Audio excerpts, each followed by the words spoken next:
Welcome back to another episode of How Many Shares, guys. I am aka Spencer Dunbar, a financial coach and stock enthusiast, and today we're talking about ticker ZIM. I have done a couple videos on ZIM before, and it is such an interesting stock. There's so much that goes into this company, into the sector, that we're not going to dive into all of that. I did have a separate video labeled 5-Minute DD on ticker ZIM over in my channel if you guys are interested in learning more about this company, but today we're just going to talk about this insane dividend yield. I have already done a how many shares for ZIM, but I had to do it again because their dividend continues to move all over the place, partially because of how the stock price is moving. So we're going to talk about ZIM really quickly, a little bit of a basic overview. We are going to talk about their dividend history, their current yield, if it's able to continue this output of money for their dividend, and then we're going to go ahead and calculate how much you would need to make $500 every month just off of ZIM. Now, ZIM does not pay pay monthly dividends, it does pay quarterly, so we're looking to make about $1,500 a quarter, which equates to $500 a month.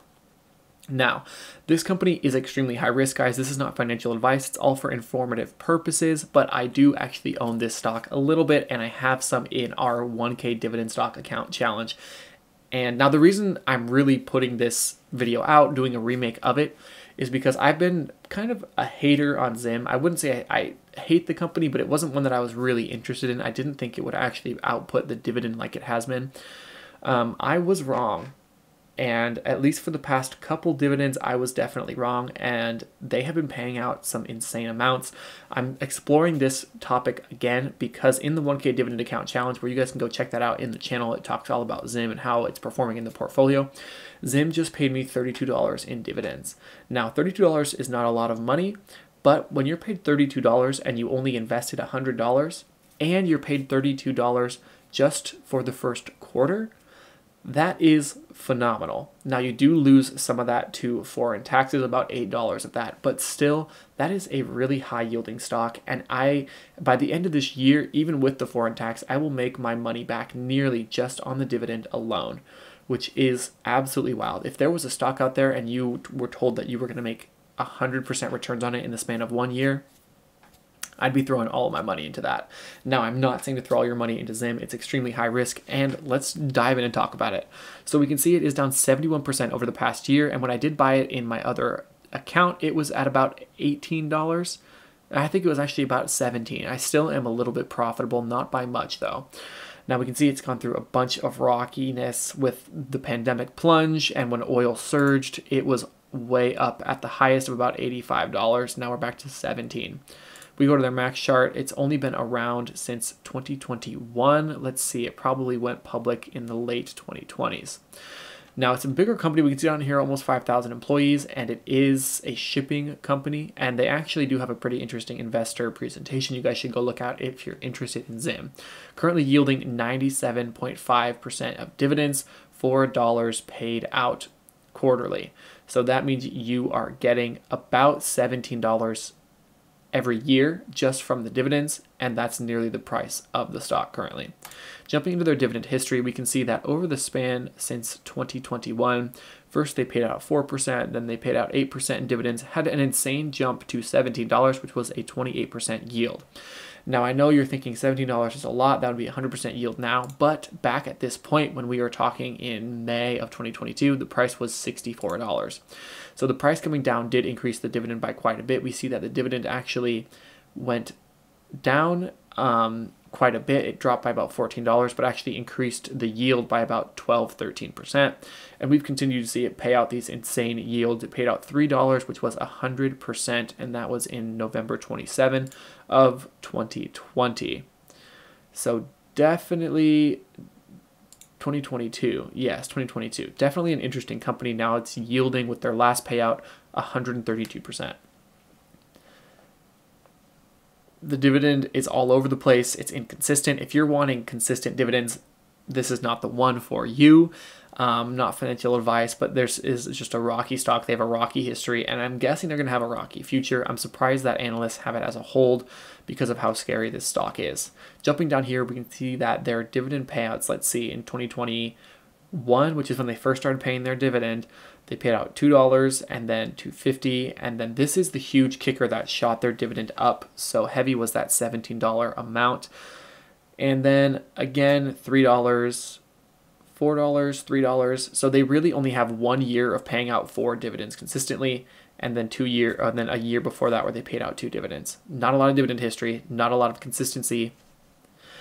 And there's one more thing that I think is important to talk about before we see just how much money you would need, and that is their recent price drop.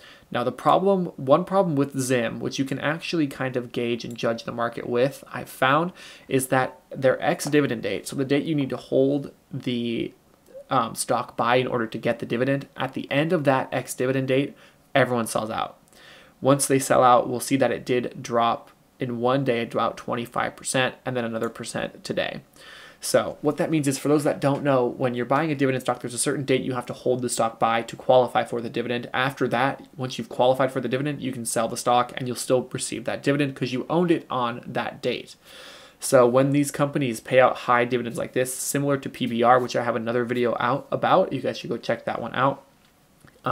Typically we can see some crazy price action after the ex-dividend date.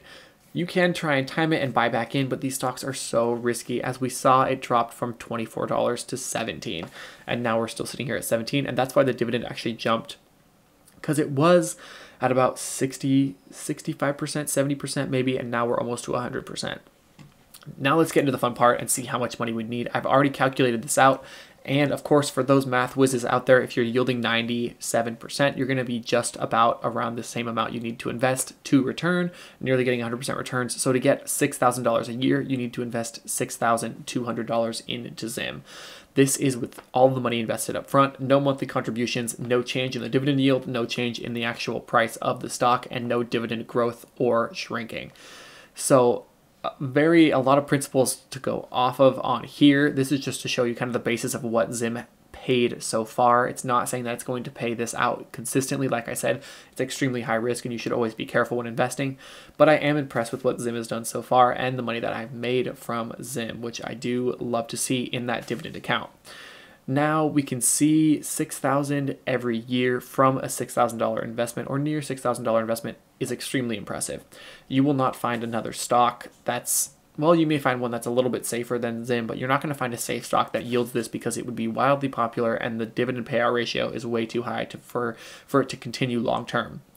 So very interesting. ZIM has been all over the place. The price fluctuations changed the dividend quite a bit, but I did want to update and talk about this, especially since I did get that nice payment in the 1K dividend account challenge. So I hope you guys enjoyed this video. As always, you can leave a comment. Let me know what you think about the video. If you like it, if you dislike it, if you found parts boring, tell me what. If you thought parts were interesting, tell me what. I'd love to know that. It helps me grow. We've been growing this channel just for about a couple months now, and I really love the support I've been getting. Compared to other social media platforms, the people I've found on YouTube are way kinder, are way nicer, and I really enjoy talking with you guys, getting your opinion on things, and learning from you as well. We have some insanely experienced investors on the platform who give out great information, and I like talking with them in the comments, seeing the kind of content they make, and it's excellent. It's a beautiful platform in my opinion, so I'll continue to grow things on here. We're going to branch out. I'm going to do a little bit of real estate content coming up soon. Hopefully you guys are interested in that. If not, that's okay, just skip those videos. But as always, if you could like the video, comment anything you think, thoughts on the video, what you like, dislike, and if you could subscribe, that helps me out a ton. I'm hoping to hit 1,000 subscribers just kind of as quickly as possible, and just to cap out on that growth. We're almost to 400, and then next is 500, and from there we'll just keep going.